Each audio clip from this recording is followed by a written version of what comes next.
मैं हूं Dinesh किवोरा। News time में आपका स्वागत है। राहुल गांधी बहुत सारी इंटरव्यू ले रहे हैं। जो प्रख्यात व्यक्ति हैं, इंडस्ट्री से हैं, इकोनॉमिस्ट हैं, जाने पहचाने लोग हैं, उसमें कुछ विदेश में रहते हैं, कुछ इंडिया में रहते हैं। और अभी उनका आज जो इंटरव्यू चर्चा में है वो है राजीव बजाज। जी हाँ, जो कि बजाज इंडस्ट्री के, जो बजाज ऑटो है उसका जो अभी चेयरमैन है उसके, और उनके पिताजी राहुल बजाज तो हमेशा आप जानते हैं कि चर्चा में रहते हैं और बहुत ब्लंट बोलते हैं। किसी से डरते नहीं हैं, और राजीव भी बिल्कुल अपने पिता की तरह ब्लंट हैं, बिल्कुल डरते नहीं हैं। और बहुत आज उन्होंने ऐसी बातें कही, इंटरव्यू मैंने सुना वो इंटरव्यू। और इससे पहले उनके परिवार में जो और सीनियर बजाज हुआ करते थे, तो उन्होंने अंग्रेज़ों से लड़ाई लड़ी और वो महात्मा गांधी के साथ ही हुआ करते थे, जनरल बजाज जी। तो ये बहुत एक तरह से परिवार ही ऐसा है कि जो हमेशा सच बोलता रहे, सच का साथ देता रहे, किसी से डरता नहीं है। तो इस बात की तारीफ करनी पड़ेगी। आज बहुत एक अहम बात की कि सबसे पहले उन्होंने ये कहा कि ये राजीव बजाज ने कहा कि ये ड्रैकोनियन लॉकडाउन है। इतना मुश्किल लॉकडाउन दुनिया में कहीं नहीं रहा, और ये ड्रैकोनियन है। ड्रैकोनियन का मतलब ये अजीबोगरीब किस्म का बहुत भयंकर लॉकडाउन कर दिया, जो कि हमें नहीं चाहिए था, और दूसरे देशों के मुकाबले बहुत सख्त रहा।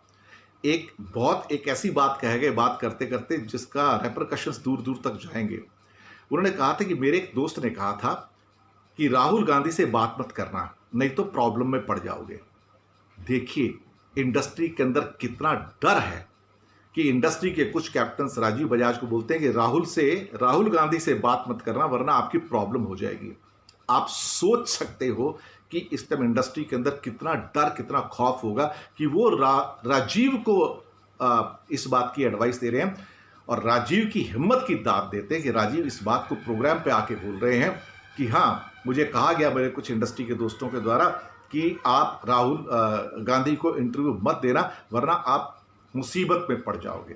क्या बात है साहब। तो राजीव बजाज, तारीफ करनी पड़ेगी आपकी, बहुत तारीफ करनी पड़ेगी। और जो डरपोक जो आपके दोस्त कप्तान थे, कोई ना कोई इंडस्ट्री के, जिन्होंने बात कही है, तो उनकी मानसिकता, जो मेंटालिटी, उसको भी हम जज कर सकते हैं। उन्होंने खुलकर बात की, बहुत सारे विषयों में बात की, और कहीं ना कहीं देखा जाए तो उन्होंने अपनी ओर से कहा कि ये जो खास तौर से लॉकडाउन किया, ये बिल्कुल भी उचित नहीं था, इसको इस ढंग से लागू ही नहीं करना चाहिए था। इसने पूरी की पूरी इकोनॉमी को ध्वस्त कर दिया, पूरा का पूरा ख़त्म कर दिया।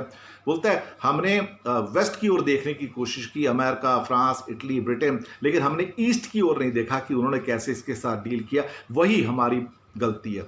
उन्होंने साथ में ये भी कहा कि हिंदुस्तान में तो टीबी से, निमोनिया से, डायरिया से लाखों बच्चों की मौत हो जाती है हर साल, कोई उसको नहीं देखता, कोई उसको पूछता नहीं, कोई उसके ऊपर बात भी नहीं करता है। और हेडलाइन क्या बनती है देखिए, अगर अफ्रीका में हर दिन 8,000 बच्चे भूख से मर जाते हैं, कोई पूछता नहीं उसको, सब कोई परवाह नहीं करता है। लेकिन कोरोना से अगर 100 बंदे कहीं मर जाएंगे तो वो एक न्यूज़ बन जाता है।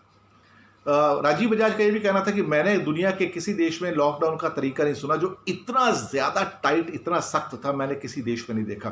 कहता दुनिया भर में मेरे दोस्त हैं, वो घरों से निकलने को फ्री थे, बाहर जाते थे, मास्क लगाते थे, गार्डन्स पे जाते थे, सब जगह जाते थे, लेकिन यहाँ पे नहीं था।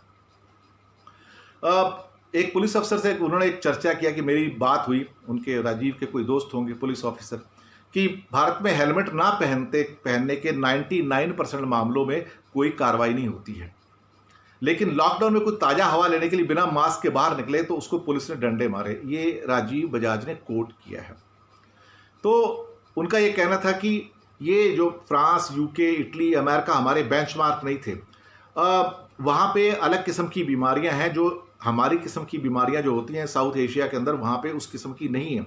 उनकी भौगोलिक परिस्थिति, ज्योग्राफिकल कंडीशंस अलग हैं। उन्होंने नारायण मूर्ति जी का भी कोट किया कि जब भी कोई डाउट हो तो आपको खुलासा करना चाहिए कि आप ये क्यों कर रहे हो। तो कहता है हमें लगता है कि कोई चीज़ हमें एक्सप्लेन नहीं की गई, कोई चीज़ हमें बताई नहीं गई, बस बोल दिया गया कि हाँ ये लॉकडाउन करना है। तो बहुत बेबाकी के साथ राजीव बजाज ने राहुल गांधी के साथ बात की, और राहुल ने जब आज बात की तो बड़ा एश्योर्ड लगे। आज वो कहीं से भी एक इमेच्योर पॉलिटिशियन नहीं लग रहे थे।